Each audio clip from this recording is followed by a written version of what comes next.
how to favorite jobs on Kalibrr. So hey guys, on today's video, I'll be teaching you how to favorite jobs on Kalibrr. To favorite your job on Kalibrr, all we need to do right now is open up our Kalibrr right here.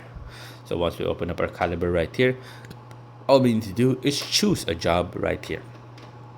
So let's get started, guys. So once we're choosing a job, for example, we want this job right here, HR intern. Press on the heart right there. After pressing on the heart right there, it will be saved. Now let's say you're doing something like, for example, this IT company background. Press on this. Let's say reading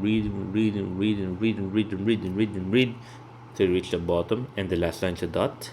All we need to do to make this as our saved or favorite right there, click on the heart on the top right corner.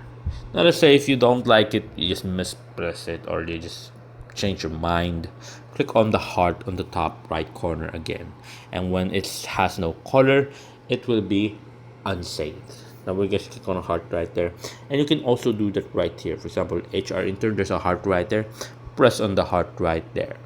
So there you go. So let's just say you've already hearted some and you want to summarize them and you want to see them all we need to do is press on saved right there next to the profile on the bottom right there, on the right side a bit right there. Press on the right side, that's a heart, and saved. Once you're here, you will see all the hearted to one. And let's just say you want to delete some of them. All we need to do is click on the top right corner, the trash can right there, to delete all of your items right there. But if you just want to delete some, you can do that and press up the heart right there. Easy as that. So there you go, guys. I hope you guys did the video. Hope you guys enjoyed. If you have any more questions, concerns, type it down in the comment below, guys. Happy to answer as soon as possible in here on how to rock it, guys. There you go, guys, and thank you, guys.